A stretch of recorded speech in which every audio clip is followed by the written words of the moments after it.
बंदी छोड़ सतगुरु रामपाल जी परमेश्वर जी की जय हो। परमपिता परमात्मा सारी सृष्टि के रचनहार, कुल मालिक, असंख्य ब्रह्मांडों के स्वामी, जगत गुरु, तीनों लोकों में प्रवेश करके सबका भरण पोषण करने वाले, राजाधिराज, आत्माधार, नाथों के नाथ, देवों के देव महादेव, सर्वेश्वर महेश्वर, मृत्युंजय, अजरो अमर, आदि अनादि सनातनी प्रभु, जगत पिता जगदीश्वर, श्री श्री 1008 की उपाधि के वास्तविक अधिकारी, अकाल मूर्त सौद स्वरूपी राम वासुदेव, सर्वगतम ब्रह्म, परम पूज्य, प्रथम पूज्य, परम संत, परम पुरुष, परम धनी, परम दयालु, सत्य कबीर, हक्का कबीर, अल्लाहु कबीर, अल्लाहु अकबर, बाखबर, अल्लाह ताला, जगत के तारणहार, जगत के मुक्तिदाता, जगत के जगन्नाथ, हारे के सहारे, हिंदुओं के राम, मुसलमानों के अल्लाह, सिखों के वाहिगुरु, ईसाइयों के मसीह, दया के सागर दया निधि, करुणा के सागर करुणा निधि, स्वयंभू परिभू, संकट मोचन, कष्ट हरण, मंगल करण, दुख भंजन, अविगत कबीर,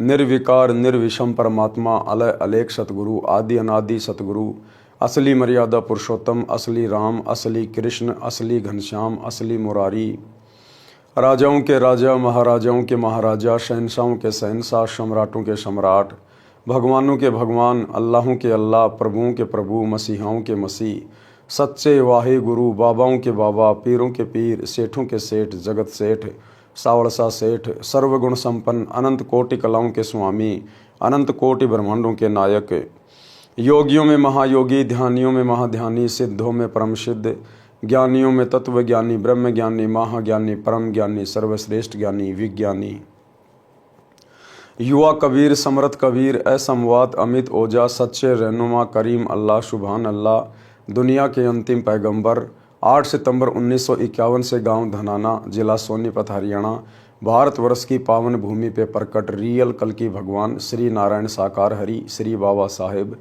नूर अनंत परमात्मा, संत श्रोमणी सतगुरु रामपाल जी परमेश्वर जी के चरण कमल में साध संगति से जुड़े हुए देश विदेश से आप और हम सभी सत्सेवक भाई बहनों का अनंत कोटि दंडवत प्रणाम। सत्साई भाई और बहनों, दया परमपिता परमेश्वर जी की, सारी सृष्टि के रचनहार सतगुरु रामपाल जी भगवान की, जिनके शुभ आशीर्वाद से, विशेष आशीर्वाद से पवित्र पुस्तक जीने की राह के ऊपर वीडियो बनाने की श्रृंखला जारी है। इसी श्रृंखला में आज हमारा ये 10वें नंबर का वीडियो है। प्रत्येक वीडियो में गुरुदेव भगवान के आशीर्वाद से अध्यात्म से संबंधित बहुत सारी बातें आप और हम सभी भगत भाई बहनों को प्राप्त हो रही हैं। जिन बातों को सुनकर जो भगत भाई बहन भक्ति मार्ग पर लगे हुए हैं उनका दृढ़ विश्वास हो रहा है, और जो अभी सतगुरु रामपाल जी के सत्संग ही सुन रहे हैं उन्हें बहुत कुछ जानकारी प्राप्त हो रही है। तो कल के वीडियो में गुरुदेव भगवान ने हमें राम भगत जी की कथा के माध्यम से बहुत सारी बातों से परिचित करवाया, अवगत करवाया कि किस प्रकार से हमने अपने बड़े बुजुर्गों का सम्मान करना चाहिए, उनकी सेवा करनी चाहिए, उनको प्रेम से बोलना चाहिए, ताकि हमारे बच्चों में संस्कार पड़े और बुढ़ापे में यदि आज हम अपने बुजुर्गों की सेवा करेंगे तो आगे चलकर परमात्मा भी हमारी सेवा करवाएंगे। और घर स्वर्ग के समान बन जाता है जब संत का सत्संग घर में चलना शुरू हो जाता है। नाम दीक्षा लेकर सभी भक्ति शुरू कर देते हैं और अपनी आत्मा का कल्याण करवा लेते हैं। तो भाई और बहनों, ये पवित्र पुस्तक जीने की राह, यदि आपने अभी तक इस पुस्तक का पार्ट नंबर 1 नहीं देखा है तो आप जिससे प्रार्थना है पार्ट नंबर 1 से देखना जरूर शुरू करें, क्योंकि पार्ट नंबर 1 इस पुस्तक की भूमिका है, और भूमिका को अच्छे से पढ़े बिना, समझे बिना आगे का वीडियो समझ में आना थोड़ा मुश्किल है। तो आज के वीडियो में हम गुरुदेव भगवान के आशीर्वाद से शुरू करते हैं। पवित्र पुस्तक जीने की राह, पार्ट नंबर 10, पेज नंबर 71। सत्संग से घर की कलह यानी झगड़ा समाप्त होती है, क्योंकि सत्संग से ज्ञान होगा। ज्ञान से हम लोग विचार करेंगे कि हम क्यों लड़ रहे हैं, क्यों झगड़ रहे हैं। 2 दिन का ये जीवन है, कब किसका समय आ जाए कोई भरोसा नहीं है।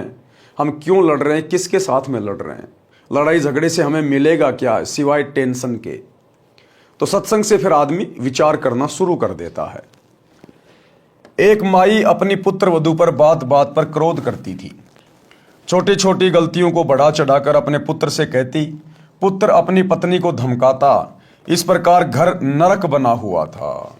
सत्संग के अभाव में वो घर नरक बना हुआ था। वो माई बात बात पर अपनी पुत्र वधू के साथ यानी अपने बेटे की पत्नी के साथ में झगड़ा करती, लड़ाई करती।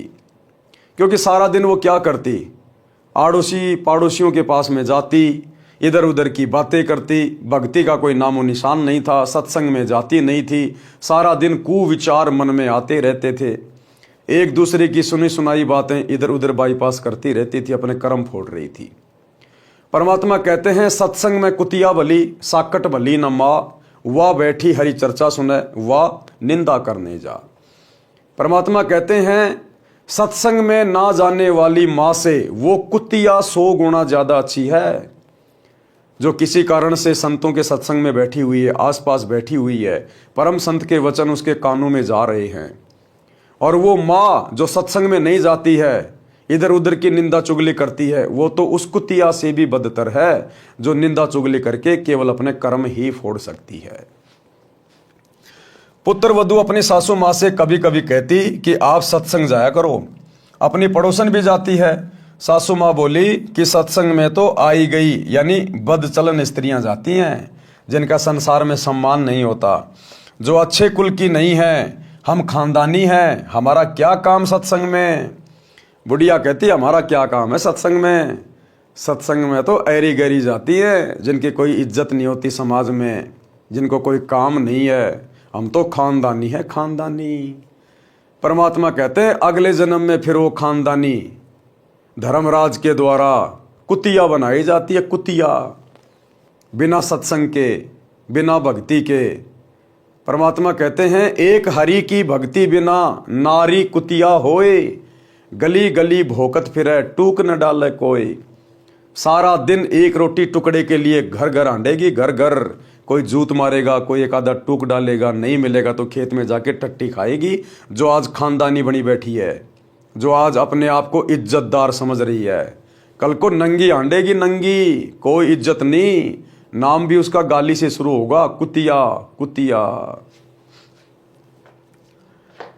अपनी पड़ोसन भी सत्संग में जाती है। सासू माँ बोली कि सत्संग में तो आई गई यानी बदचलन स्त्रियां जाती हैं, जिनका संसार में सम्मान नहीं होता, जो अच्छे कुल की नहीं है, हम खानदानी हैं, हमारा क्या काम सत्संग में।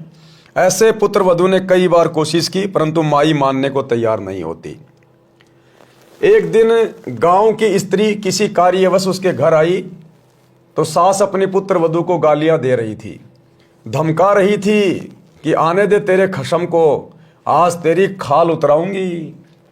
बात क्या थी कि गिलास में चाय रखी थी, जो सास के लिए डालकर पुत्र वधू बच्चे को लेने अंदर चली गई थी, जो सोया था, जागने पर रो रहा था। उस बच्चे को उठाकर लाने में 1 मिनट भी नहीं लगी थी कि इसी बीच में कुत्ता आया और चाय के गिलास में जीभ मारने लगा। गिलास गिर गया, चाय पृथ्वी पर बिखर गई।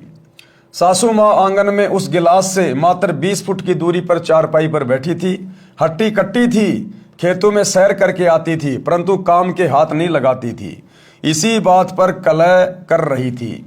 गांव के दूसरे मोहल्ले से आई माई सत्संग में जाती थी। सब बात सुनकर उसने बतेरी, उस सास का नाम बतेरी था, उससे कहा कि आप सत्संग में चला करो। उसका वही उत्तर था। उस सत्संग वाली भक्तमती ने बहुत देर सत्संग में सुनी बातें बताई, परंतु बतेरी मानने को तैयार नहीं थी। बतेरी की दूसरी बहन उसी मोहल्ले में विवाह रखी थी, जिस पाने की वह सत्संग वाली माई जानकी थी। बतेरी की बहन का नाम दया कौर था। जानकी ने जाकर दया कौर से बताया कि तेरी बहन बतेरी ने तो घर का नरक बना रखा है, बिना बात की लड़ाई करती है। मैं कल किसी कामवश गई थी, एक चाय का गिलास कुत्ते ने गिरा दिया, उसी का महाभारत बना रखा था। दया कौर भी जानकी के कहने से सत्संग सुनने गई थी और दीक्षा ले ली थी। जानकी ने कहा कि उसको जैसे तैसे एक बार सत्संग में ले चल। जब तक संतों के विचार सुनने को नहीं मिलते तो व्यक्ति व्यर्थ की टेंशन यानी चिंता स्वयं रखता है तथा घर के सदस्यों को भी चिंता में रखता है। दया कौर अगले दिन अपनी बहन के घर गई, किसी बहाने बतेरी को अपने घर ले गई। अब जो उसकी बहन थी बतेरी की दया कौर, वो किसी बहाने उसको अपने घर पे ले गई कि एक बार उसको यहाँ ले आऊं और फिर मैं इसको सत्संग में लेके जाऊंगी। एक बार ये सत्संग में चल पड़ेगी, गुरु जी के सत्संग सुनेगी और वहाँ जो माइयाँ, जो भाई बहन होंगे, उनसे बैठ के ज्ञान चर्चा होगी, परमात्मा की महिमा होगी, तो कुछ इसके समझ में आएगा। हो सकता है परम संत के वचन कान में पड़ जाएं तो इसके संस्कार बदल जाएं, इसका जीवन परिवर्तित हो जाए और घर नरक बनने से बच जाए। वहां से कई अन्य औरतें सत्संग में जाने के लिए जानकी के घर के आगे खड़ी थी। वे दया कौर को सत्संग में चलने के लिए कहने उसके घर गई। वहां उसकी बहन बतेरी को देखकर उसे भी कह सुनकर साथ ले गई। बतेरी ने जीवन में प्रथम बार सत्संग सुना। आश्रम में कैसे स्त्री पुरुष रहते हैं सब आंखों देखा तो अच्छा लगा। जैसा अनाप शनाप सुना करती थी वैसा आश्रम में कहीं भी देखने को नहीं मिला। सत्संग में बताया गया कि कई व्यक्ति अपनी बहन, बेटी, बहुओं तथा अन्य स्त्रियों को सत्संग नहीं भेजते और न स्वयं जाते हैं। वे कहते हैं कि हमारे सत्संग में जाने से घर की इज्जत का नाश हो जाएगा, हमारी बहू बेटियां बदनाम हो जाएंगी। उनको विचार करना चाहिए कि सत्संग में न आने से परमात्मा के विधान का ज्ञान नहीं होता कि भक्ति न करने वाले स्त्री पुरुष अगले जीवन में महान कष्ट भोगते हैं। अब सतगुरु तो सतगुरु ही है। आत्माएं सत्संग में आती हैं। अब परमात्मा को पता है कि कहाँ चोट करनी है, कैसे ये आत्मा सीधे रास्ते चल पड़ेगी। तो परमात्मा ने उसी बहन को आधार बनाकर और उसी की दुखती हुई नस के ऊपर चोट मार दी। जो बातें वो सोचा करती थी कि सत्संग में तो ऐरी गैरी औरतें जाती हैं, हम तो खानदानी हैं, परमात्मा ने उसी विषय को लेकर सत्संग शुरू कर दिया। सूक्ष्म वेद में बताया है कि जो मनुष्य शरीर प्राप्त करके भक्ति नहीं करते उनको क्या क्या हानि होती है। कबीर हरि के नाम बिना नारी कुतिया होए, गली गली भोकत फिरे टूक न डाले कोई। संत गरीबदास जी की वाणी से, बीबी पर्दे रहे थी ड्योडी लगे थी बाहर, अब गात उगाड़े फिरती है वह बड़ कुतिया बाजार। बीबी पर्दे रहे थी। पुराने समय में ये ठाकुर लोग, राजपूत लोग या वैसे भी जो राजा महाराजा थे, वो अपने घर की औरतों को बाहर नहीं निकलने दिया करते थे। वो उनको पर्दे में रखा करते थे। घर के अंदर काम या तो नौकर करते थे या फिर वो खुद घर के जो पुरुष होते थे वो सारा काम किया करते थे। अपनी औरतों को घर से बाहर नहीं निकलने दिया करते थे, पर्दे में रखते थे, उनको अपने घर की इज्जत माना करते थे। तो परमात्मा कहते बिना सतगुरु की भक्ति के वो पर्दे में रहने वाली बीबी अगले जन्म में मरने के बाद परमात्मा के विधान अनुसार फिर वो पशु योनि में जाती है और फिर वो कुतिया बनती है, कुतिया। तो परमात्मा कहते हैं बीबी पर्दे रहे थी और ड्योडी लगे थी बाहर। बाहर उसके नौकरानी, नौकर वगैरह खड़े रहते थे उसकी सुरक्षा में। अब गात उगाड़े फिरती है वह बन कुतिया बाजार। अब वो नंगी होके घूम रही है। वो पर्दे में रहने वाली घर की इज्जत एक भक्ति ना करने से, सतगुरु के सत्संग ना सुनने से, अब वो गात उगाड़े फिरती है बनकुतिया बाजार। ये दुर्गति करवा ली उसने सत्संग में ना जाने से। वे पर्दे की सुंदरी सुनो संदेशा मोर। परमात्मा कहते हैं वो जो सुंदरियां, घर की इज्जत, वो स्त्रियां जो पर्दे में रहा करती थी, सुनो संदेशा मोर कि उनके बारे में सुन लो मेरी बात। गात उगाड़े फिरती हैं करे सरायों शोर। अब वो नंगी होके कुतिया बन के सरायों में शोर करती है। सराय यानी धर्मशाला। कोई आने जाने वाले रुक जाया करते थे रात्रि को सराय में, धर्मशाला में, और जब वो खाना खाते थे तो एक रोटी टूक के लिए वो घर की इज्जत जो पर्दे में रहा करती थी अब कुतिया बन के उस खाने वाले की मुंह की तरफ देखती है, कब ये मेरे को रोटी का टुकड़ा डाले, कब मैं खाऊं। एक टूक के लिए वो काजू किशमिश के हलवे खाने वाली स्त्री, और जब वो एक आधा टूक डालेगा साथ में 10 ग्राम मिट्टी भी खाएगी वो। तो सतगुरु के सत्संग ना सुनने से उस जीव ने अपनी कैसी दुर्गति करवा ली। नक बेसर नक पर बनी, पहरे थी हार हमेल, सुंदरी से कुतिया बनी, सुन साहिब के खेल। परमात्मा कहते हैं देखो इस काल के खेल। वो महंगे महंगे सोने चांदी के गहने पहनने वाली, 9 लखा हार पहनने वाली, कहते हैं अब वो सुंदरी से कुतिया बन गई। सुन साहिब के खेल, देखो परमात्मा के खेल। भावार्थ, मनुष्य जीवन प्राप्त प्राणी यदि भक्ति नहीं करता है तो वह मृत्यु के उपरांत पशु पक्षियों आदि आदि की योनियां प्राप्त करता है। अरे भैया, आम इंसान की तो औकात ही क्या है। इस परमात्मा के संविधान के अनुसार, विधान के अनुसार, जिसको दुनिया भूल चुकी है, जिस प्रकार हमारे शरीर के ऊपर हमारे भारत देश का संविधान लागू होता है, इसी प्रकार शरीर के अंदर जो आत्मा है, रूह है, उसके ऊपर परमात्मा का संविधान लागू होता है। ऊपर धर्मराज के दरबार में पाई पाई का हिसाब देना पड़ता है कि तेरे को 50 साल की उम्र दी, 100 साल की उम्र दी या 150 साल की उम्र दी, तूने क्या किया? तेरे को भक्ति करने के लिए भेजा था, ये बकवाद करके वापस आ गया। तूने जितना कमाया, जितना जोड़ा, धन या इज्जत, कहाँ है तेरी इज्जत? नंगा खड़ा है तू लाइन में। कहाँ है तेरा वो धन जो तूने पूरी जिंदगी कमाया बैल और गधे की तरह? तो फिर ये आत्मा वहां पर नीचे गर्दन करके खड़ी हो जाती है कि गलती बन गई। गलती बन गई तो भैया आप सजा भुगतो। फिर गधा, कुत्ता, सुअर, कुतिया बना दिए जाते हैं। तो परमात्मा कहते हैं कि भैया उस समय क्या जवाब दोगे परमात्मा को, जब तुम खाली हाथ जाओगे, वहां पर पशु पक्षियों की योनियों में डाले जाओगे, और आम इंसान की तो बेचारे की औकात क्या। गरीबदास जी कहते हैं, तेरी क्या बुनियाद प्राणी, तू पेंडा पंथ पकड़बो। जब देश का राजा जो भक्ति नहीं करता, पहले राजा कहा करते थे, बादशाह कहा करते थे, वजीर आजम कहा करते थे, आजकल उनको प्राइम मिनिस्टर कहते हैं, प्रधानमंत्री, राष्ट्रपति, मुख्यमंत्री, ये सब राजा हैं अपने अपने पद पर। तो गुरुदेव कहते हैं, एक हरि की भक्ति बिन राजा गधा होए, और माटी लदे कुम्हार की घास न डाले कोई। देश का राजा भी अगर सत भक्ति नहीं करता है, और सत भक्ति पूरे विश्व में वर्तमान में केवल सतगुरु रामपाल जी के पास है, बाकी भूल जाना। ये बड़े बड़े आश्रम, बड़े बड़े मठ बना के जो बैठे हैं आचार्य शंकराचार्य, दो देले की भक्ति नहीं है, अपने नरक की टिकट पक्की करवा रखी है। तो बिना सतगुरु की सत भक्ति के तो देश का राजा भी मरने के बाद में गधा बनता है। सोचिए फिर आप और हमारे जैसे आम प्राणियों की क्या औकात है। अगर भक्ति नहीं की तो ये दुर्गति यूं की यूं तैयार है, यूं की यूं तैयार। परमात्मा के नाम जाप बिना स्त्री अगले जन्म में कुतिया का जीवन प्राप्त करती है, फिर निवस्त्र होकर नंगे शरीर गलियों में भटकती रहती है। वो घर की इज्जत, वो पर्दे में रहने वाली, सोने चांदी के गहने हार पहन पहन के अपने आप को अति सुंदर मानने वाली, वो घर की इज्जत अब वो नंगी होके कुतिया बन के गली गली में भोंकती हुई फिर रही है एक रोटी टूक के लिए।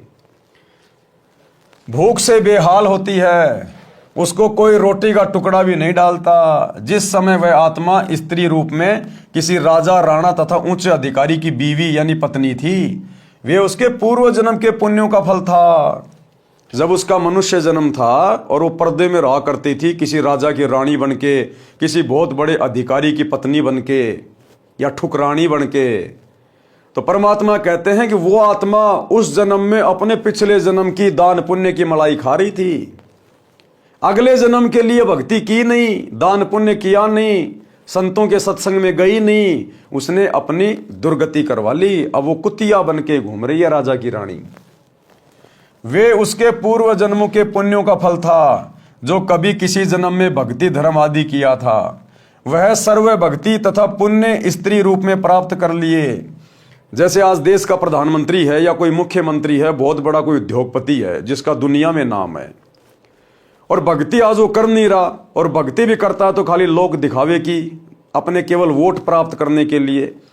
किसी मंदिर का उद्घाटन कर दिया, किसी मस्जिद में चला गया, किसी तीर्थ पे चला गया, केवल जनता को खुश करने के लिए। और वो भक्ति भी शास्त्रों के अनुसार नहीं है। ये शास्त्रों में, किसी भी धर्म के धर्म शास्त्र में मूर्तियां बना बना के पत्थर की, सोने की, चांदी की या पीतल की, ये पूजने का आदेश नहीं है। जो मंत्र जाप हमारे धर्मगुरु देते हैं, हरे हरे, राधे राधे, श्याम मिलादे, ओम नमो भागवते वासुदेवाय, जय जय राम, हरे राम, ओम नमः शिवाय, जय जगदीश हरे, ये सब फर्जी है, फर्जी मनमाना आचरण है पूरा। किसी भी धर्मशास्त्र में जो कि प्रमाणित हैं, चारों वेद, गीता जी, कुरान, पुराण, बाइबल, आपको किसी भी धर्म ग्रंथ में इन मंत्रों के जाप करने का कोई उल्लेख नहीं मिलेगा। ये मनमाना आचरण है, मनमाना आचरण है। तो यदि वो देश का राजा, प्रधानमंत्री, मुख्यमंत्री अगर कोई भक्ति भी करता है तो वो भी शास्त्रों के विरुद्ध करता है, तो अगले जन्म में वो सीधा गधे की योनि में जाता है वो राजा। ये परमात्मा का विधान है। तो वर्तमान में वो राजा, वो मुख्यमंत्री, बहुत बड़ा कोई अधिकारी, बहुत बड़ा कोई बिजनेसमैन, कोई बॉलीवुड का हीरो हीरोइन, कोई ये क्रिकेटर, वर्तमान में यदि सतगुरु रामपाल जी की भक्ति नहीं करते हैं तो हमें वो जो ठाठ बाट करते हुए दिखाई दे रहे हैं ना, घूमते फिरते, नाचते गाते, मौज मस्ती करते, राज करते, वर्तमान में वो अपने पिछले मनुष्य जन्म की मड़ाई खा रहे हैं। जब कभी उनका इससे पहले मनुष्य जन्म था स्त्री या पुरुष का, और उन्होंने जो भक्ति की थी, दान पुण्य किया था, मंत्र जाप किए थे, उनका प्रतिफल आज वर्तमान में भोग रहा है। वो दान धर्म किया हुआ तो मिल गया, लेकिन मोक्ष नहीं हुआ, क्योंकि मोक्ष तो सच्चे सतगुरु के शरण में आने से होगा। अब वर्तमान में भक्ति वो कर नहीं रहा तो अगले जन्म में क्या मिलेगा? अगर अगला जन्म उसको मिलेगा मनुष्य का, तो बीच में 84 लाख योनियां भोगनी पड़ेंगी, एक लंबा चक्कर काट के आना पड़ेगा गधे कुत्ते सुअर बनने का। 84 लाख प्रकार की योनियां, सुनने में छोटा शब्द है, लेकिन एक गधे का जीवन देख लो, कितना कष्टमय, कितना दुखदायी होता है। तो कहते वो राजा फिर अगले जन्म में पशु योनि में जाएगा, जो आज हमारे को बहुत बड़ा पावरफुल दिखाई दे रहा है। चाहे भारत का हो, चाहे अमेरिका का हो, चाहे किसी भी देश का हो, परमात्मा के दरबार में प्रधानमंत्री गिरी नहीं चलती, ये राष्ट्रपति गिरी नहीं चलती, ये नेतागिरी केवल यही चलती है जब तक उसके पुण्य हैं। और जिस दिन यहां भी उनके पुण्य खत्म हो जाते हैं, पिछले जन्मों की भक्ति कमाई जब समाप्त हो जाती है, तो यहां भी उनकी दुर्गति होती है।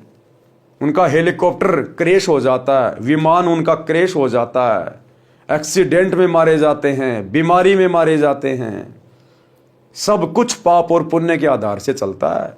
इसलिए संत भक्ति पे जोर देते हैं कि मनुष्य जन्म केवल परमात्मा प्राप्ति के लिए मिलता है, बाकी तो अपने संस्कार से, जिसको राज मिला है, जिसको कुछ भी मिला है पद, उसके संस्कार से मिला हुआ है।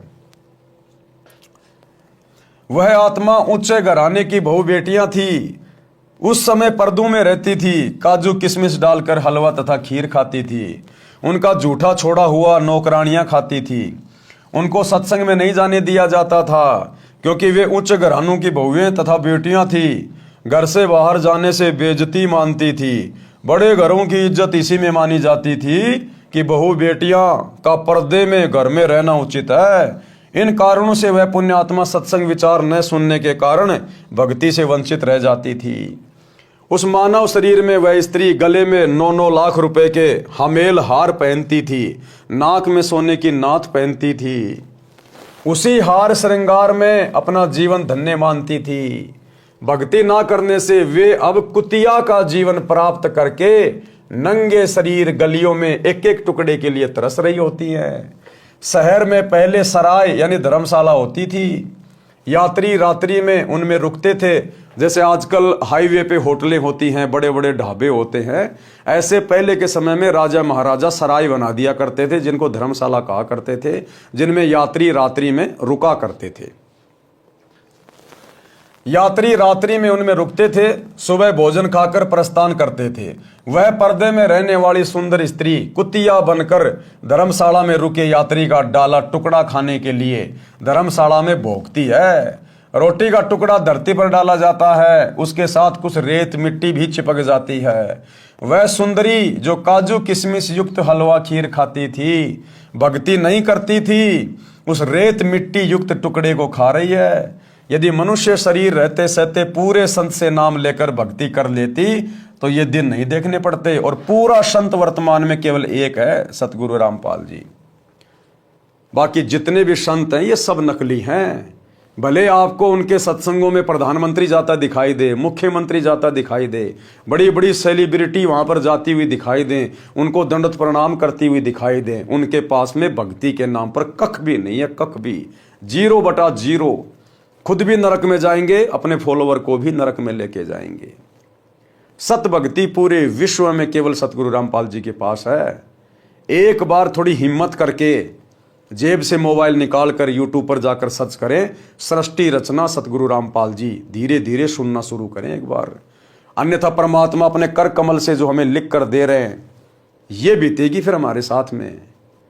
बड़े बड़े घराने की औरतें, बड़े बड़े अधिकारी, जो काजू किशमिश के हलवे खाया करते थे, बड़ी बड़ी पार्टियों में जा जा के शराब पिया करते थे, अच्छा अच्छा 20 प्रकार का खाना खाया करते थे, लेकिन एक भक्ति ना करने से, और वो भी सच्ची भक्ति ना करने से, अगले जन्म में गधे कुत्ते बनकर उनको दुर्गतियों का सामना करना पड़ता है, नंगे हारना पड़ता है, नंगे। अब वो इज्जत कहाँ गई, वो ऐशो आराम कहाँ गए, वो पार्टियां कहाँ गई। अब पार्टियों में झूठी पत्तड़ चाट रही है वो, जो पर्दे में रहा करती थी, काजू किशमिश खाया करती थी। इसलिए गुरुदेव भगवान कहते हैं, यदि अपनी दुर्गति करवाने से बचना चाहते हो तो समय रहते सत्संग सुनना शुरू कर दो, सच्चे सदगुरु की शरण में आ जाओ, अन्यथा ये दुर्गति चाहे भिखारी हो चाहे राजा हो, अगले जन्म में बिल्कुल तैयार है। इसी संदर्भ में परमात्मा हमें एक कथा सुना रहे हैं, पुल्लोबाई की नसीहत। पुल्लोबाई एक साध्वी थी, जैसे कि मीराबाई थी, ऐसे ही एक साध्वी थी, परमात्मा की भक्ति करती थी, और एक राजा ने उससे नाम उपदेश ले लिया था। उसकी कथा गुरुदेव भगवान हमें यहां पर लिख कर दे रहे हैं। हमने क्या शिक्षा लेनी है। एक राजा ने पुल्लोबाई के ज्ञान विचार सुने, बहुत प्रभावित हुआ। उस राजा की 3 रानियां थी। राजा ने अपनी रानियों को पुल्लोबाई के विषय में बताया। राजा ने कई बार पुल्लोबाई भगतनी की, अपनी रानियों के सामने प्रशंसा की। अपने पति के मुख से अन्य स्त्री की प्रशंसा सुनकर रानियों को अच्छा नहीं लगा, परंतु कुछ बोल नहीं सकी। उन्होंने भगतमती पुल्लोबाई को देखने की इच्छा व्यक्त की। राजा ने पुल्लोबाई को अपने घर पर सत्संग करने के लिए कहा, तो पुल्लोबाई ने सत्संग करने की तिथि तथा समय राजा को बता दिया। अब राजा तो धार्मिक विचारों वाला था, वो तो पुल्लोबाई की प्रशंसा इसलिए करता था क्योंकि उसने उससे उपदेश ले रखा था, और वो उसके ज्ञान की प्रशंसा किया करता था, ना कि उसकी सुंदरता की। लेकिन रानियों को यह लगता था कि वो जरूर हमसे भी ज्यादा सुंदर है, इसलिए राजा बार बार उसकी प्रशंसा कर रहा, जो उनको अच्छा नहीं लगता था। तो रानियों ने एक दिन विचार करके राजा से कहा कि हम उस पुल्लोबाई को देखना चाहते हैं जिसकी आप इतनी प्रशंसा करते हो। रानियों ने देखा कि हम कितनी सुंदर हैं और कैसे कैसे सोने चांदी के गहने पहन रखे हमने, हमारे से भी ज्यादा सुंदर होगी क्या। लेकिन संतों की, भक्तों की सुंदरता भक्ति में होती है, दान धर्म में होती है, अच्छे आचरण में होती है, सोने चांदी से कोई सुंदरता नहीं होती है। ये तो उन रानियों के अपने विचार थे, बिना सत्संग के। तो एक दिन राजा ने पुल्लोबाई से प्रार्थना की, तो पुल्लोबाई ने सत्संग करने का टाइम फिक्स कर दिया कि फला फला दिन मैं परमात्मा के आशीर्वाद से आपके घर पर ज्ञान चर्चा के लिए आऊंगी। तो रानियां बड़ी प्रसन्न हुई कि अब देखेंगे उस पुल्लोबाई को कितनी क्या सुंदर है। और जिस दिन वो पुल्लोबाई आई, उस दिन रानियों ने और ज्यादा हार श्रृंगार मेकअप वगैरह कर लिया कि हमसे भी ज्यादा सुंदर है क्या वो। फिर पुल्लोबाई उनको अंत में क्या नसीहत देती है, क्या उनको सलाह देती है। उन्होंने भगतमती पुल्लोबाई को देखने की इच्छा व्यक्त की। राजा ने पुल्लोबाई को अपने घर पर सत्संग करने के लिए कहा, तो पुल्लोबाई ने सत्संग की तिथि तथा समय राजा को बता दिया। सत्संग के दिन रानियों ने अति सुंदर तथा कीमती वस्त्र पहने तथा सब आभूषण पहने, अपनी सुंदरता दिखाने के लिए कोई कसर नहीं छोड़ी। रानियों ने सोचा था कि पुल्लो बहुत सुंदर होगी। भगतमती पुल्लो राजा के घर आई। उसने खद्दर का मैला सा वस्त्र धारण कर रखा था, हाथ में माला थी, चेहरे का रंग भी साफ नहीं था। भगतमती पुल्लो को देखकर तीनों रानियां खिलखिलाकर हंसने लगी और बोली, ये है वो पुल्लो, हमने तो सोचा था बहुत सुंदर होगी। उसकी बात सुनकर भगतमती पुल्लोबाई ने कहा कि क्या कहा पुल्लोबाई ने अब उनकी बातें सुनकर, गहना बादा तन की शोभा, यानी तुम अपने शरीर के ऊपर जो कीमती कीमती वस्त्र पहनकर, आभूषण पहनकर जो अपनी शोभा मान रही हो ना, अपनी इज्जत मान रही हो ना, कहते हैं वस्त्र आभूषण तन की शोभा, और ये तन काचो भांडो, ये शरीर तो कच्चे मटके जैसा है, और भक्ति बिना बनोगी कुतिया, राम भजो ना रांडो। कि हे बेशरम औरतों, भक्तिहीन औरतों, बिना परमात्मा की भक्ति के आज तुम अपने शरीर की सुंदरता, ये बहुत महंगे महंगे कपड़े, सोने चांदी के आभूषणों को समझ रही हो ना, ये शरीर तो कच्चे मटके की तरह है, कब फूट जाए कोई भरोसा नहीं। और बिना सतगुरु की सतभक्ति के अगले जन्म में कुतिया बन के घूमोगी। कुतिया बिना भक्ति के बनोगी कुतिया। राम भजो ना रांडो, परमात्मा का सत्संग ले लो, सतगुरु की शरण ग्रहण कर लो समय रहते और भक्ति कर लो। तुम्हारे जैसे ना जाने कितनी जा चुकी हैं गधी और कुतिया की योनियों में। तो इस प्रकार से पुल्लोबाई ने उनको समझाने का प्रयास किया। भावार्थ, सुंदर वस्त्र तथा आभूषण शरीर की शोभा बढ़ाते हैं। ये शरीर नाशवान है, जैसे कच्चा घड़ा होता है। ये शरीर क्षण भंगुर है, यानी कब नष्ट हो जाए, एक्सीडेंट में ये मर जाए, छत से गिर जाए तो ये खराब हो जाए, टूट जाए, फूट जाए, आग में ये जल जाए, जहर खाने से ये मर जाए। इस शरीर का कोई स्टैंड ही नहीं है, ये तो बिल्कुल कच्चा मटका है, क्षण भंगुर है। न जाने किस कारण से, किस आयु में और कब नष्ट हो जाए। यदि भक्ति नहीं की तो अगले जन्म में कुतिया का जन्म पाओगी, फिर निवस्त्र भटकती फिरोगी। इसलिए कहा है रांडो, अर्थात स्त्रियों भक्ति करो। रांड शब्द विधवा के लिए प्रयोग होता है, परंतु सामान्य रीति में स्त्रियां अपनी प्रिय सखियों को प्यार से संबोधित करने में प्यारी गाली के साथ प्रयोग किया करती थी। अब शिक्षित होने पर यह शब्द प्रयोग नहीं होता। भगतमती पुल्लोबाई ने सत्संग सुनाया, कबीर परमेश्वर जी की साखियां सुनाई और क्या कहा, कबीर हरि के नाम बिना नारी कुतिया हो, गली गली भोकत फिरे टूक न डाले कोय। कबीर राम रटत कोडी भलो, चू चू पड़े जो चाम, सुंदर देही किस काम की, जा मुख नाही नाम। परमात्मा कहते हैं राम रटत कोडी भलो और चू चू पड़े जो चाम, सुंदर देह किस काम की, जामुख नाही नाम। एक व्यक्ति है, बहुत अट्टा कट्टा शरीर है, अच्छा चिकना चुपड़ा चेहरा है, अपने आप को बड़ा धन्य मान रहा है, सुंदर समझ रहा है, और राम नाम है नहीं उसके पास, यानी सच्चे सतगुरु की भक्ति है नहीं। तो परमात्मा कहते हैं वो चाहे कितना अट्टा कट्टा है, कितना सुंदर है, कितना स्वस्थ उसका शरीर है, अगले जन्म में बिना सतगुरु की भक्ति के 84 में जाएगा, पशु पक्षियों की योनियों में कष्ट उठाएगा। और एक ऐसा व्यक्ति है जो बीमार है, कोढ़ जैसा रोग लगा हुआ है, लेकिन परमात्मा का नाम मिला हुआ है, अपनी भक्ति करता है, कहते हैं वो शरीर त्यागने के बाद में मोक्ष प्राप्त करेगा और परमात्मा की भक्ति से उसका भयंकर से भयंकर रोग भी ठीक होगा। क्योंकि ये लक्षण है, ये गुण है परमात्मा की भक्ति के। परमात्मा अंधे को आंख देता है, कोढ़ी को काया देता है, बांझ को पुत्र देता है, निर्धन को माया देता है। ये गुण है परमात्मा के। तो कहते हैं राम रटत कोडी बलो, चू चू पड़े जो चाम। जिसका शरीर बीमारी से खराब हो रहा है लेकिन भक्ति कर रहा है, कहते हैं उस सुंदर व्यक्ति से लाख गुना अच्छा है वो, जिसका शरीर स्वस्थ नहीं है लेकिन जो भक्ति कर रहा है। क्योंकि ये मनुष्य शरीर भक्ति करने के लिए मिलता है। ये बकवाद करते हुए तो हमें असंख्य जन्म हो गए, असंख्य जन्म। ये कोई पहला मनुष्य जन्म नहीं हमारा।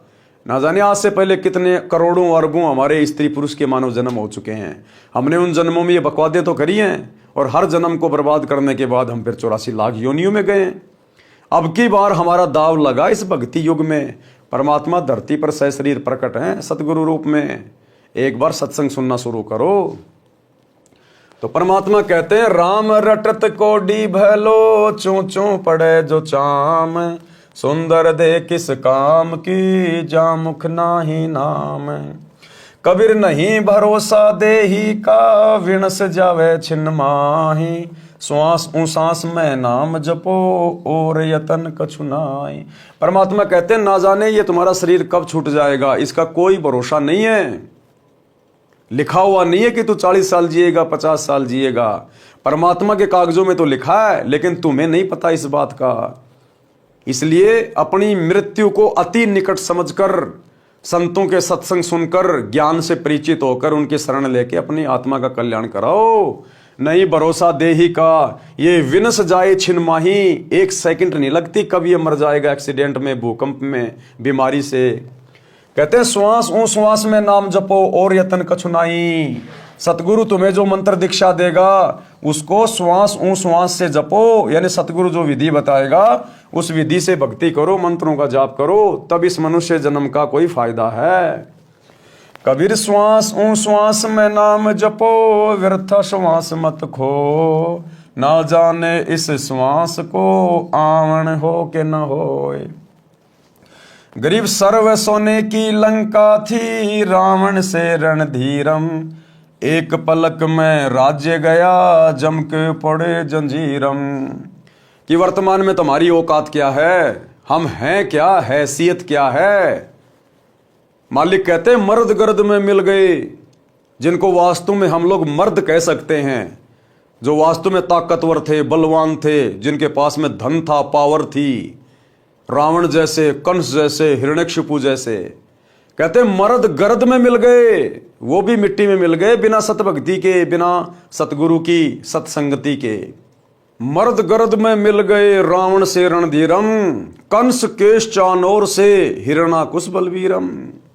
कहते हैं तुम्हारी तो औकात क्या है, वर्तमान में 5-5 फुट के, 6-6 फुट के, 6.5 फुट के, पता नहीं क्या समझने लग जाते हैं अपने आप को। रावण की 150 फुट की हाइट थी, 150 फुट की। रोजाना 100 जोटों का मांस खाता था, 100 मटके दारू के पीता था रावण। अब ये बातें तुम्हारे समझ में कम आएंगी। एक बार सतगुरु के सत्संग सुनना शुरू करो, तब पता चलेगा इस दुनिया में कैसे कैसे बलवान होके जा चुके हैं। भीम द्वापर युग में, जिसमें 10,000 हाथियों जितनी पावर थी, आज एक कुत्ता बस में नहीं आता इंसान के। एक कुत्ता पीछे लग जाए तो आदमी आगे होके भग लेता है, और फिर भी ना जाने अपने आप को क्या समझ के रखते हैं कि हमारे से बड़ा बलवान कोई है नहीं। 4 दिन कोई सिंगल हड्डी आदमी जिम में क्या चला जाता है, शर्ट फाड़ने को हो जाता कि बस मेरे से बड़ा तो कोई है नहीं, हट जाओ सामने से सारे, नहीं तो फोड़ दूंगा। तो परमात्मा कहते हैं यहां रावण जैसे चले गए, जिन्होंने भगवान शंकर के कैलाश पर्वत को भी हिला दिया था। तुम्हारे से 1 क्विंटल का पत्थर नहीं हिलता आज। कहते हैं वो बिना सतगुरु की सतभक्ति के कुत्ते वाली मौत मरे, कुत्ते वाली मौत है। और आज कहीं चूहे बन के जमीन में बिल खोद के रह रहे वो। तो कहते हैं वर्तमान में 5-5 फुट के इंसानों, तुम्हारी क्या औकात है, तुम्हारी क्या वैल्यू है अगर भक्ति नहीं करी तो। कहते हैं सर्व सोने की लंका थी, रावण से रणधीरम। रावण 1 लाख पूत 1.25 लाख नाती, उस रावण के दीवाना बाती। रावण के 1 लाख बेटे थे, एक से बढ़कर एक, और 1.25 लाख रिश्तेदार थे उसके। कहते हैं आज उसके घर में कोई दीपक जलाने वाला भी नहीं है, उसका खानदान समाप्त हो गया। आज जिसके घर में 2-4 बेटे हो जाए ठीक ठाक से, पूरे गांव को धरना चाहता है, अगले जन्म में चूहा बन के बिल बना के रहेगा, दुनिया को दुखी करने वाला। सर्व सोने की लंका थी, रावण से रणधीरम, एक पलक में राज्य गया जम के पड़े जंजीरम। गरीब मर्द गर्द में मिल गए, रावण से रणधीरम, कंस केश शानूर से हिरणाकुश बलवीरम। और तेरी क्या बुनियाद है, जीव जन्म धर लेत। गरीबदास जी कहते हैं हे कलयुग के इंसान, तेरी क्या औकात है उन पहले वाले महापुरुषों के सामने। तेरा तो जीव शरीर है, जीव। तेरी तो कोई वैल्यू नहीं है, ना तो कोई ताकतवर है, ना ऐसा तो कोई धनवान है, कोई पैसे वाला है। आज कुछ नहीं है तेरे पास में, कब तेरी फूक निकल जाए कोई भरोसा नहीं है। गरीब तेरी क्या बुनियाद है, जीव जन्म धर लेत। और गरीब दास हरि नाम बिना खाली रह जा खेत। सच्चे सतगुरु की भक्ति कर ले, अन्यथा भक्ति के बिना तेरा ये मनुष्य जन्म खाली रह जाएगा, और यमराज के दरबार में जाके मुंह लटकाएगा, सीधा 84 लाख योनियों में ठोकेगा। शब्दार्थ, कबीर परमेश्वर जी ने अध्यात्म का विधान बताया है, यानी परमात्मा का संविधान बता रहे हैं। कहा है कि जो स्त्री भक्ति नहीं करती वह अगले जन्म में कुतिया का जीवन प्राप्त करके गली गली भौंकती फिरती है। कोई उसको भोजन का ग्रास भी नहीं डालता। मानव जीवन में सब भोजन समय पर मिल रहा था, भक्ति ना करने से ये दशा होगी।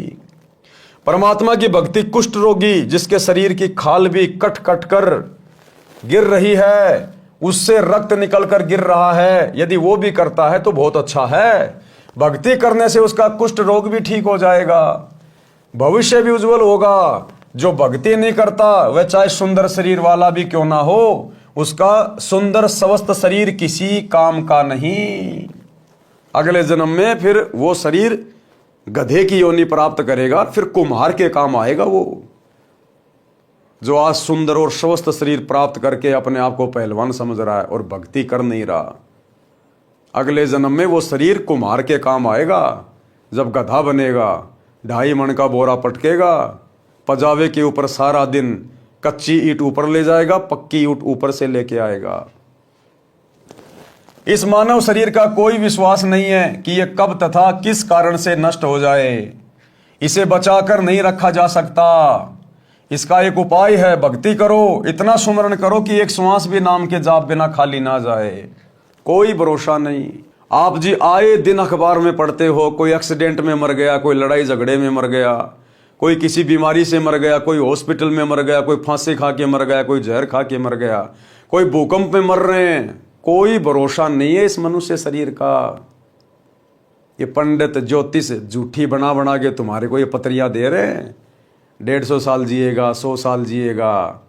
अपना धंधा शुरू कर रखा लोगों ने। पता केवल उस परमात्मा को है, बाकी किसी को नहीं है। इसलिए सतगुरु के सत्संग सुनो, ज्ञान समझो। आज हम ज्ञान समझने के लायक हैं। ये मनुष्य शरीर स्त्री या पुरुष में हम सत्संग सुन सकते हैं, विचार कर सकते हैं। अन्य योनियों में सत्संग नहीं सुन सकते, विचार नहीं कर सकते। अन्य योनियों में भक्ति नहीं होती। ये भक्ति और मोक्ष केवल मनुष्य शरीर में मिलता है। परमात्मा कहते हैं मात पिता मिल जाएंगे, लख 84 माही। ये सतगुरु की सेवा और भक्ति भाई फेर मिलन की नाई। बहुत सारे लोग कहते हैं ना कि माता पिता ही भगवान है, बस माता पिता की सेवा करो। सेवा करना अच्छी बात है, लेकिन माता पिता भगवान नहीं होते।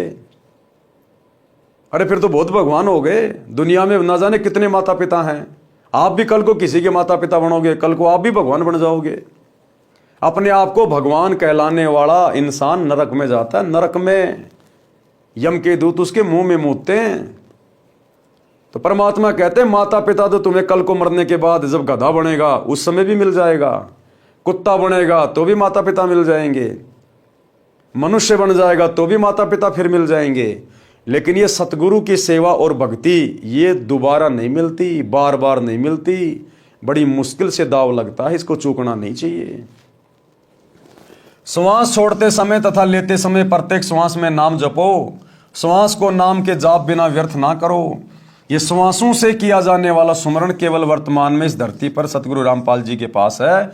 जो श्वास श्वास से नाम जपा जाता है, जिसको सतनाम कहते हैं। इसी सतनाम को जपने के लिए हमें ये श्वासें दी है परमात्मा ने।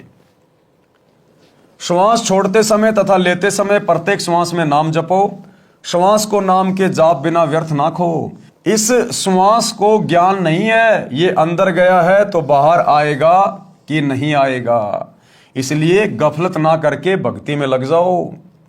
यदि आपके पास धन है और सुविधाएं भी हैं, इनके कारण भक्ति करना न भूलना।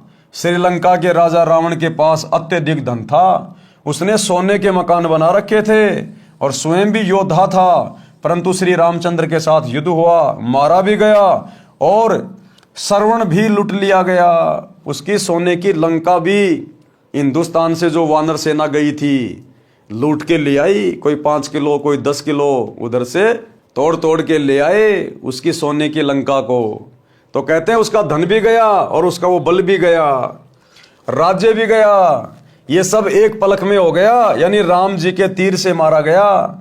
कुछ ही समय में सब कुछ नष्ट हो गया तथा यम के दूत यानी मृत्यु देवता के नौकर उस रावण को जंजीरों में बांध कर ले गए, नरक में डाला गया।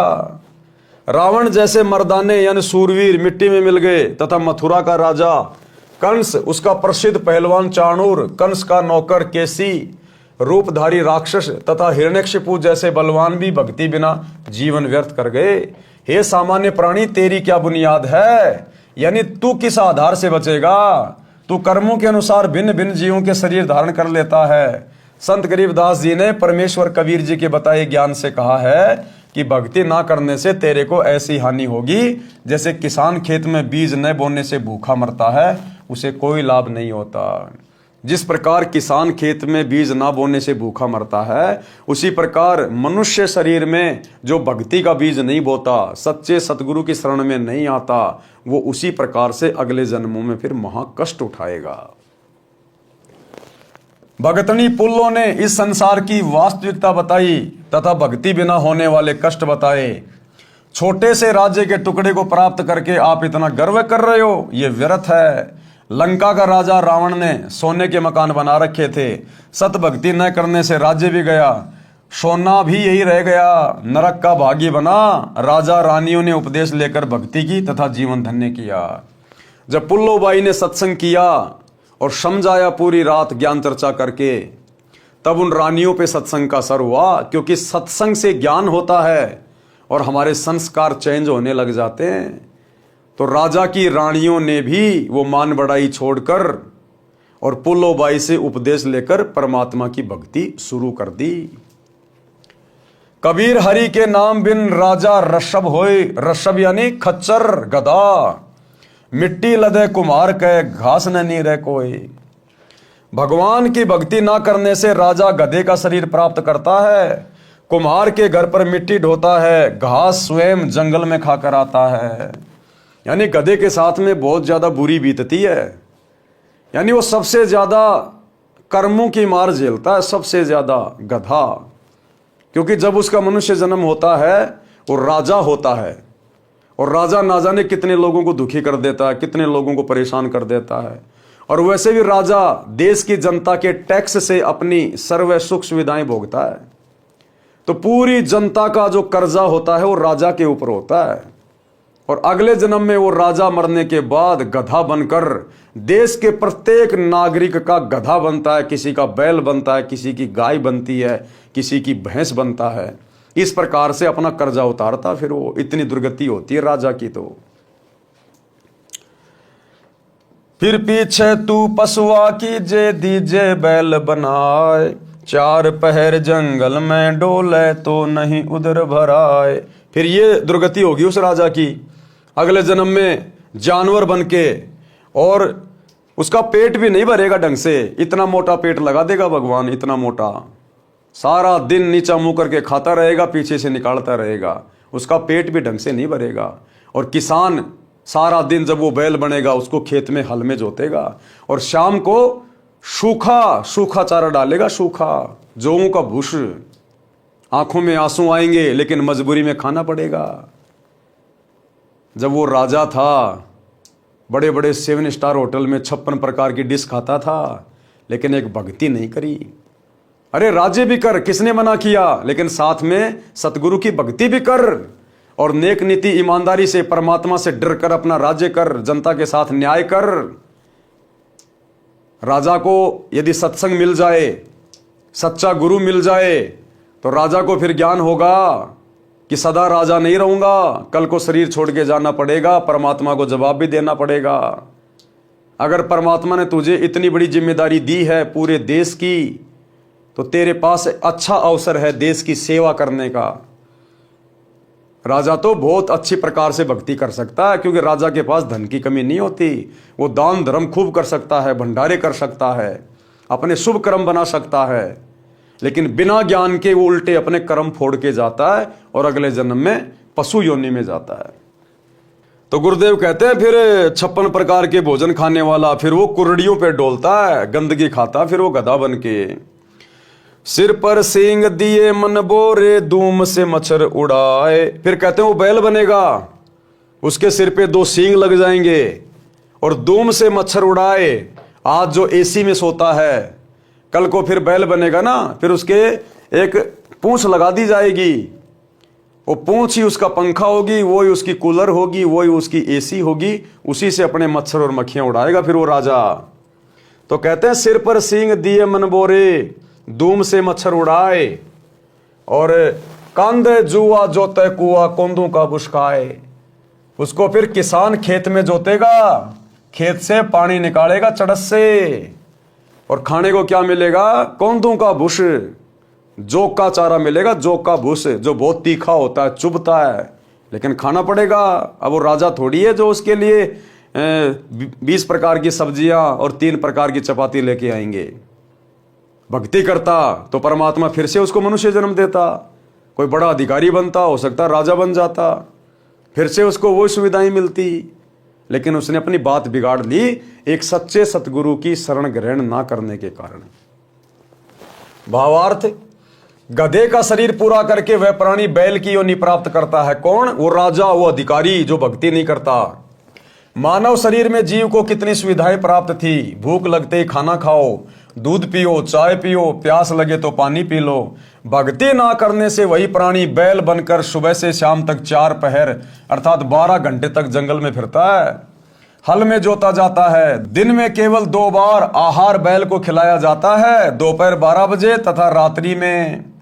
परंतु बैल को बीच में भूख लगी है और चारों ओर चारा भी पड़ा होता है, लेकिन खा नहीं सकता। हाड़ी उसको घास नहीं खाने देता। पानी भी समय पर ही दिन में 2 या 3 बार पिलाया जाता है। सिर पर सींग तथा एक दुम यानी पूंछ लगी होगी। जब मानव शरीर में था तब वह जीव कूलर, पंखे तथा एसी कमरे में रहता था। अब एक दुम है, इसको चाहे कूलर की जगह चाहे पंखे की जगह प्रयोग करो, उसी से मच्छर उड़ाता है। कहते हैं ऐसी दुर्गति होगी एक सतगुरु की भक्ति के बिना। सत्संग में यह भी बताया गया है कि घर में कलह का कारण परमात्मा के विधान को न समझकर संसार के भाव में चलना है। घर का कोई सदस्य घर में हानि नहीं करना चाहता, किसी कारण से हानि हो जाती है तो उसको लेकर कलह नहीं करनी चाहिए। जो हानि होनी थी वह तो हो चुकी है, वह तो ठीक नहीं होगी। व्यर्थ की कलह करना समझदारी नहीं है। लेकिन ये विचार तो भाई और बहनों उस समय उत्पन्न होंगे जब हम सच्चे सतगुरु की शरण में आके सत्संग सुनना शुरू करेंगे कि भैया जानबूझ के कोई घर में नुकसान नहीं करना चाहता, ना सास, ना बेटा, ना बेटे की बहू। जानबूझ के कोई हानि नहीं करेगा अपने घर में। जो होनी होती है वो हो गई, अब वो ठीक तो हो नहीं सकती। अब व्यर्थ में झगड़ा करके, लड़ाई करके तुम घर में अशांति पैदा कर सकते हो। लेकिन ये विचार आएंगे सत्संग में जाने से, सत्संग सुनने से। और जो सत्संग नहीं सुनता वो क्या करेगा सारा दिन? घर की औरतें क्या करेंगी? 24 घंटे तो घर में रहती नहीं है। आड़ोस पड़ोस में औरतों के साथ जाएंगी, बड़ी बुढ़ियों के पास बैठेंगी, वो ना जाने कहाँ कहाँ की बातें बताएंगी। उसकी बहू ऐसी, उसकी सास ऐसी, वो निकम्मी है, वो ऐसी है, उसने ये कर दिया, उसने वो कर दिया। फिर वैसी बातें वो बुढ़िया शाम को अपने घर पे आके अपने पुत्र वधू के साथ करेगी, उसके साथ में लड़ाई झगड़ा करेगी। आप जी कहीं काम धंधा करते हैं, मजदूरी करते हैं, ऑफिस में काम करते हैं, आपको वो ही अपने यार दोस्त 10-12 घंटे आपके संपर्क में रहेंगे, इधर उधर की व्यर्थ की बातें करेंगे। तो सत्संग के बिना इंसान में सुविचार उत्पन्न नहीं हो सकते, और सुविचार उत्पन्न हुए बिना घर में लड़ाई झगड़ा ही रहेगा। व्यर्थ का वाद विवाद किसी न किसी बात को लेके उत्पन्न हो ही जाएगा। जो हानि होनी थी वह तो हो चुकी है, वह तो ठीक होनी नहीं। व्यर्थ की कलह करना समझदारी नहीं है। जिससे गलती से कोई हानि हो जाती है तो उसे कहना चाहिए, हे बेटा बेटी, माता पिता या सास बहू, ये जो हो गया यह अपने भाग्य में नहीं था, आपने जानबूझकर तो किया नहीं है। इस बात से घर में शांति कायम रहती है। कलह में काल निवास करता है, लड़ाई झगड़े में कौन निवास करता है? काल। भूत प्रेतों का उस घर में डेरा होता है। जिस घर में सतगुरु का सत्संग नहीं, सतगुरु की शरण नहीं, उस घर में भूत प्रेतों का निवास होता है। और वही भूत प्रेत एक दूसरे में प्रेरणा करके सास बहू में, बेटा बाप में, वो भूत प्रेत ही उस घर में लड़ाई झगड़ा करवाते हैं।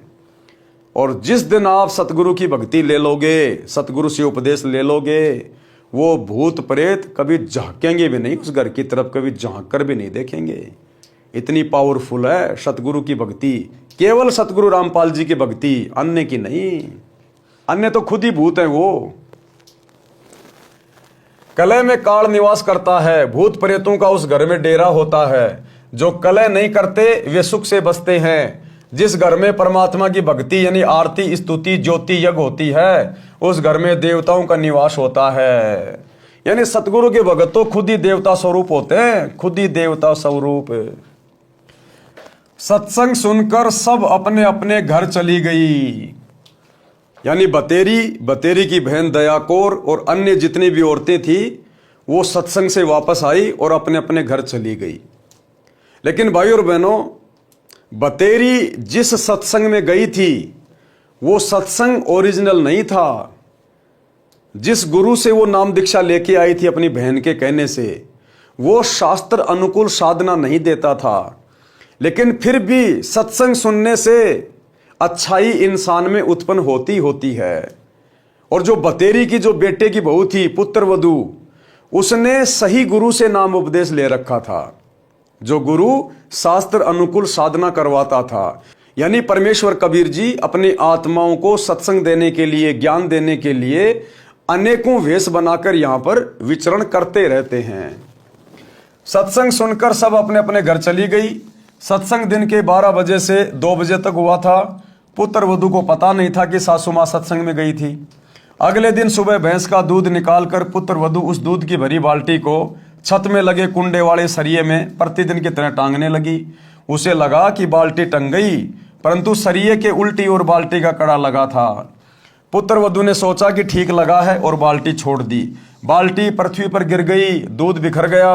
आवाज सुनकर बतेरी आई और पुत्र वधू दूध के बजाय सासू माँ की ओर मायूसी से देख रही थी। अब उस पुत्र वधू ने सोचा, जिसका नाम निशा था, कि भैया अब तो घर में वही लड़ाई झगड़ा, वही कलह शुरू हो जाएगी। अब ये जीने देगी ना मरने देगी, और रात को इसका बेटा आएगा, उससे भी मेरी पिटाई करवाएगी। उस बुढ़िया की तरफ देखने लग गई। बोलना उचित नहीं समझा, क्योंकि पुत्र वधू को पता था कि सासू माँ किसी भी सफाई के वचन नहीं सुनती। सोच रही थी कि आज का सारा दिन लड़ाई झगड़े में जाएगा, शाम को पति आएगा, उससे भी पिटाई करवाएगी। हे परमात्मा, ये कौन बनी? ऐसी गलती तो कभी नहीं हुई थी। हे सतगुरु, कुछ तो दया करो। उस निशा ने भी उपदेश ले रखा था। वो भी अपने सतगुरुदेव भगवान से अरदास करने लगी कि हे परमात्मा, हे गुरुदेव, दया करो, ऐसी गलती तो मेरे से कभी नहीं बनी। हे सतगुरु, कुछ तो दया करो, मैं तो आपकी भक्ति भी भूलने लगी हूं। मुझे तो सारा दिन सासू माँ के श्लोक याद रहते हैं, क्योंकि घर में 24 घंटे लड़ाई झगड़ा। अब वो बहू बेचारी ज्यादा कुछ बोलती नहीं, क्योंकि उसने तो नाम उपदेश ले रखा था। वो सासू माँ सारा दिन लड़ाई झगड़ा रखती थी, तो बेचारी डर के मारे अपने गुरुजी की भक्ति भी नहीं कर पाती थी, सत्संग भी नहीं सुन पाती थी। और सासू माँ के श्लोक ज्यादा याद थे, यानी उसकी गालियां ज्यादा याद रहती और सत्संग रहते कम याद। तो बोले, गुरुदेव, मैं तो आपकी भक्ति भी भूलने लगी हूं, ये तो इतना झगड़ा करती है। हे सतगुरु, कुछ तो दया करो, मैं तो आपकी भक्ति भी भूलने को हो रही हूं। मुझे तो सारा दिन सासू माँ के श्लोक याद रहते हैं। बतेरी बोली, बेटी, जो होना था वह हो गया। आज हमारे भाग्य में दूध नहीं है, चिंता ना कर। इस दूध को ऊपर से हाथों से बाल्टी में डालकर भैंस को पिला दे। ये कहकर जो नाम दीक्षा ली थी उसका जाप करने लग गई। पुत्र वधू को अपने कानों पर विश्वास नहीं हो रहा था। सोच रही थी कि माताजी आज पता नहीं कौन सा स्टेशन पकड़ गई। ये शीतल वचन तो बतेरी की बोरी में नहीं थे, इसमें तो खड़ भरी थी। आसपास से निकलती थी तब भी बड़बड़ की झल निकलती थी। पुत्र वधू का नाम निशा था। वह सोच रही थी कि निशा, आज निशा में तेरी बुरी होगी दशा, यानी आज रात्रि तेरी पिटाई होगी। इसका बेटा आएगा, उस समय सारी बात बताएगी और तेरी बुरी दशा होगी। निशा की सोच थी कि पति को बताएगी, वह माता की बात सुनकर मेरी कुछ नहीं सुनता, अच्छी बुरी कहेगा, सारा दिन और रात्रि रोने में जाएगी। निशा ने दूध बाल्टी में डालकर भैंस को पिला दिया, बाल्टी धोकर रख दी। बतेरी आई और बोली कि बेटी, रोटी खा ले, चिंता मत कर बेटी। मैं कल मेरी बहन दया कौर के साथ दिन में सत्संग में गई थी, मेरी तो आंखें खुल गई। मैं तो बहुत कलिहारी बनी हुई थी। बेटी, हो सके तो क्षमा कर देना। पीछे हुआ सो हुआ, आगे से अपनी बेटी को पलकों पे रखूंगी। मेरी असली बेटी तो तू है, जन्मी बेटी तो अगलों की थी। वह चली गई, अपना दुख सुख साझा है। मेरी तो एक दिन के सत्संग ने ही आंखें खोल दी। मात्र एक दिन के सत्संग ने उस बुढ़िया को परिवर्तित कर दिया, चेंज कर दिया।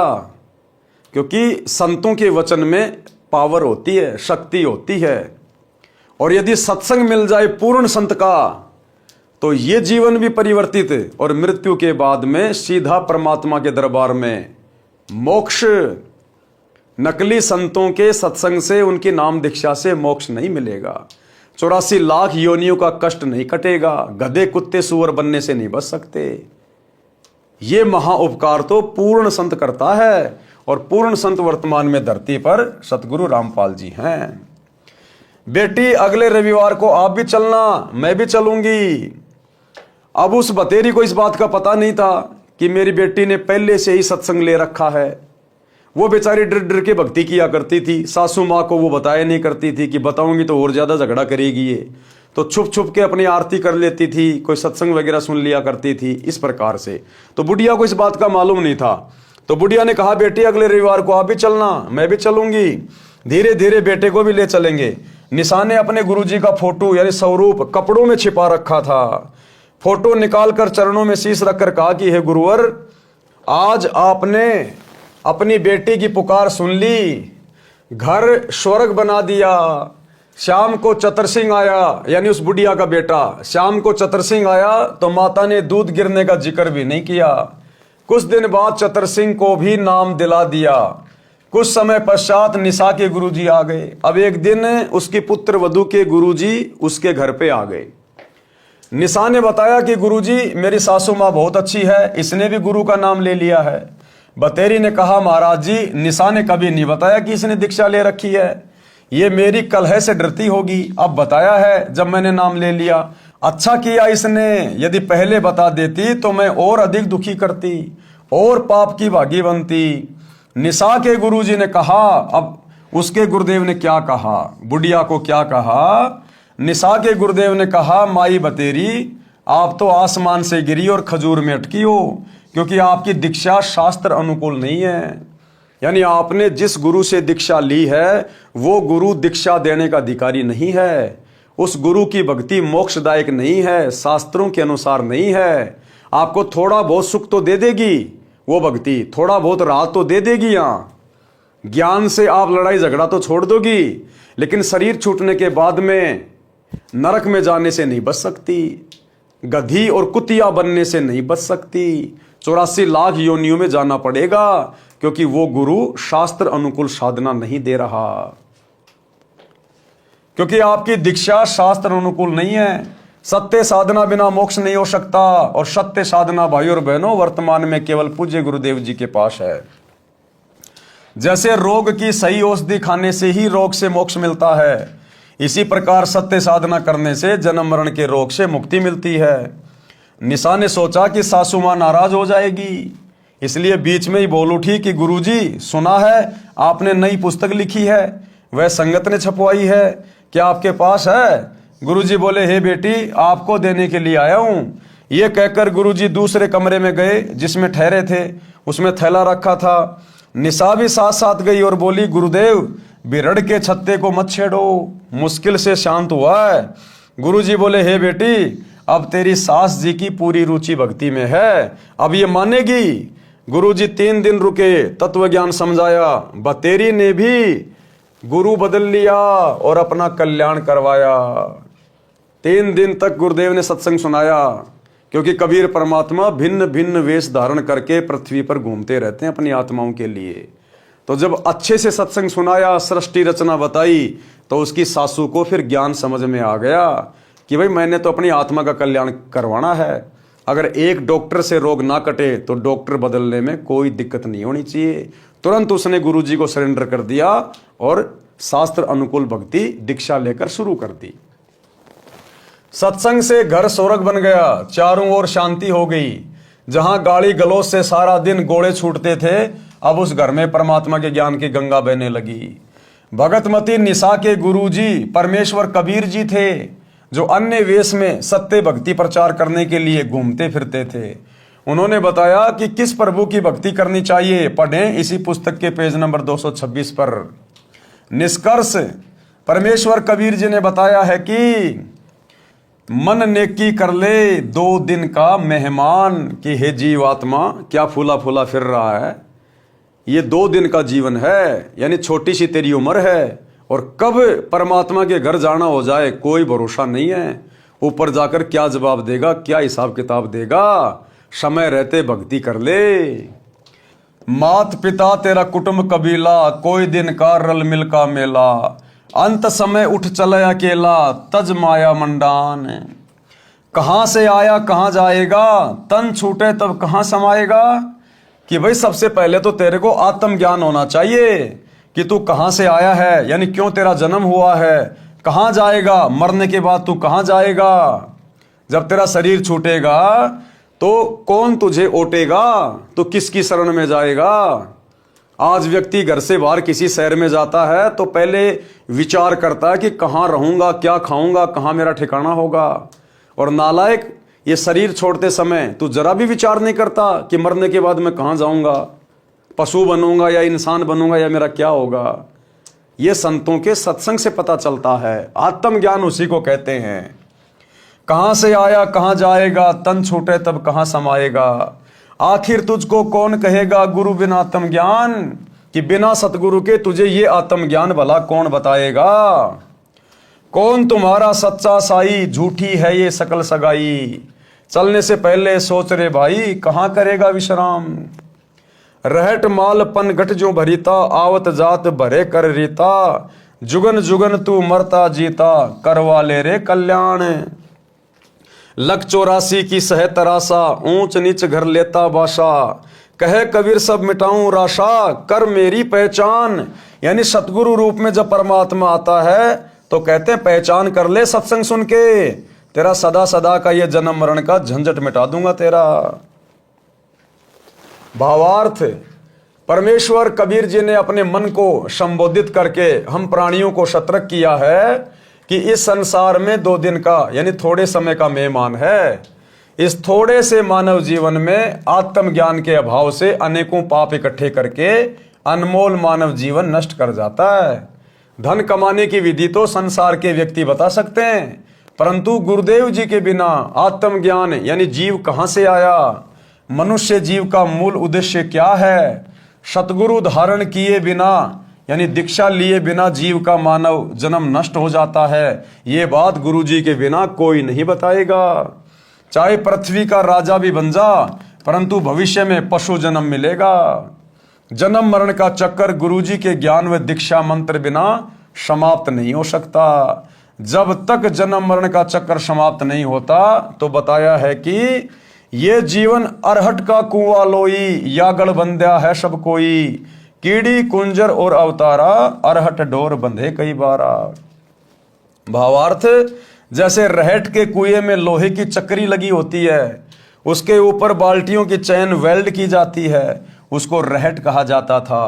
पहले बैल या ऊंट से चलाते थे, जैसे कोल्लू बैल ऊंट से चलाते हैं, पहले अधिक चलाते थे। रहट की बाल्टियां नीचे कुएं से पानी भरकर लाती हैं, ऊपर खाली हो जाती हैं। यह चक्र सदा चलता रहता है। इसी प्रकार पृथ्वी रूपी कुएं से पाप तथा पुण्यों की बाल्टी भरी, ऊपर स्वर्ग नरक में खाली की। इस प्रकार जन्म मरण के चक्कर में जीव सदा रहता है। आज इंसान बन गए, जैसे भी भक्ति की, दान पुण्य किया, शरीर छोड़ने के बाद ऊपर गए, थोड़े बहुत जो पुण्य थे, जो भक्ति थी, उसके प्रतिफल में थोड़े बहुत दिन हमारे को स्वर्ग में बैठा दिया जाएगा। वो कमाई खर्च होते फिर हमारे को नरक में ठोक दिया जाएगा, क्योंकि हमारे पाप कर्म ज्यादा होते हैं बिना सतगुरु की भक्ति के। नरक का समय पूरा होगा, फिर पृथ्वी पर 84 लाख योनियों में पशु पक्षियों के शरीर में कष्ट भोगने के लिए डाल दिया जाएगा। तो परमात्मा कहते हैं ये चक्कर तेरा सदा चलता रहेगा। 84 के बाद फिर तेरे को एक मनुष्य जन्म मिलेगा, फिर उस मनुष्य जन्म में तू इसी प्रकार से परिवार के पोषण में, बच्चों के लालन पालन में, 2 रोटी कमाने में, भक्ति कभी की कभी नहीं की, मरने के बाद फिर गधा कुत्ता। कहते ये अरहट का कुआं, अरहट का चक्कर तेरा सदा चलता ही रहेगा। इसको सतगुरु के बिना कौन समाप्त करेगा, कोई नहीं कर सकता। ऊपर के शब्दों में यही समझाया है कि संसार में परिवार धन सब त्याग कर एक दिन अकेला चला जाएगा, फिर कहीं अन्य स्थान पर जन्म लेकर यही क्रिया करके चला जाएगा। यदि आप घर से किसी अन्य शहर में जाते हैं तो जाने से पहले निश्चित करते हो कि कहाँ जाएंगे, उसके बाद कहाँ विश्राम करेंगे, परंतु संसार छोड़कर जाते हो तो कभी विचार नहीं करते कि कहाँ विश्राम करोगे। हे जीव, 84 लाख प्रकार के प्राणियों के शरीरों में प्रताड़ना सहन करता है, मरता जीता नए प्राणी का जीवन प्राप्त करता है। कभी राजा बनकर उच्च बन जाता है, कभी कंगाल बनकर नीच कहलाता है। परमात्मा कबीर जी समझा रहे हैं कि अवतारगण राम कृष्ण आदि आदि भी सत्य साधना न मिलने के कारण जन्म मरण के चक्कर में पड़े हैं। अब बताओ, ब्रह्मा विष्णु महेश ये भी जन्म मरण के चक्कर में हैं। राम श्री कृष्ण ये अवतार, ये पीर पैगंबर, ये भी जन्म मरण के चक्कर में हैं, और इस जन्म मरण के चक्कर से निकालने की एकमात्र शत भक्ति वर्तमान में सतगुरु रामपाल जी के पास उपलब्ध है। इन सभी बातों पे विचार करके, गौर करके, कुछ दिन यूट्यूब पर इनके सत्संग सुन के भाई और बहनों जल्द से जल्द दीक्षा प्राप्त कर लो, यानी सतगुरु की शरण प्राप्त कर लो, नहीं तो बुरी बनेगी। और गुरुदेव कह रहे सत्य साधना मेरे पास है, हे प्राणी तू मेरे को पहचान, मैं समर्थ परमात्मा हूं, मैं तेरा जन्म मरण का सर्व झंझट समाप्त कर दूंगा। तो भाई और बहनों कहते हैं सकल पदार्थ है जगमाही, कर्महीन नर पावत नाई। जिसके भाग्य में नहीं होता है वो उस अनमोल वस्तु को प्राप्त नहीं कर सकता। लेकिन आज इस पृथ्वी पर जितने भी मानव शरीरधारी प्राणी हैं, स्त्री पुरुष हैं, उन सब का भाग्य उत्तम है, अति उत्तम, क्योंकि आज सतगुरु धरती पे प्रकट हैं। आपको वो अनमोल वस्तु सहज में उपलब्ध है जिसके लिए हमें 84 लाख योनियां भोगने के बाद ये मनुष्य चोला मिला है, स्त्री या पुरुष का। तो आज हम किसी को भी निर्भाग नहीं कह सकते हैं। हाँ, निर्भाग तो वो होगा जो शरीर के छूटने से पहले सतगुरु की भक्ति किए बिना धर्मराज के दरबार में चला जाएगा। उससे बड़ा निर्भाग्य प्राणी फिर संसार में और कोई नहीं। तो भाई और बहनों जेब से मोबाइल निकालो, यूट्यूब पे जाके सर्च करो सृष्टि रचना सतगुरु रामपाल जी। एक बार सत्संग सुनना शुरू करो, ज्ञान से ही ज्ञान होगा। आप बच्चे को स्कूल में क्यों भेजते हो? ज्ञान कराने के लिए। आपको पता है कि बच्चा पढ़ाई नहीं करेगा तो इसका भविष्य अंधकार में होगा। इसी प्रकार सतगुरु को पता होता है, संत को पता होता है, अगर इस मनुष्य शरीर से ये भक्ति वाली पढ़ाई नहीं की तो आगे इसके जन्म जन्मांतर अंधकार में चले जाएंगे। अंधकार में गधा कुत्ता बन के असहनीय कष्ट भोगेगा ये प्राणी। इसलिए संत परमार्थी होते हैं, उन्हें हमसे कोई स्वार्थ नहीं है। संत परमार्थी होते हैं, निस्वार्थ भाव से अपना कार्य करते हैं। तो सत्संग सुनकर अपने जीवन को धन्य करें। तो भाई और बहनों आज के वीडियो में केवल इतना ही। कल रात्रि 8 बजे सभी भाई बहन आगे के वीडियो के लिए दास के फेसबुक पेज पवन दास इस लाइव के ऊपर लाइव जुड़िए। तब तक गुरुदेव भगवान हम सबको आज्ञा दे, इजाजत दे, सद्बुद्धि दे, आशीर्वाद दे। बंदी छोड़ सतगुरु रामपाल जी भगवान की जय हो। भाई जो गुरु बचन पे डट के कट गे फंद 84 के, कट गे फंद 84 के, कट गे फंद 84 के। भाई जो गुरु बचन पे डट के कट गे फंद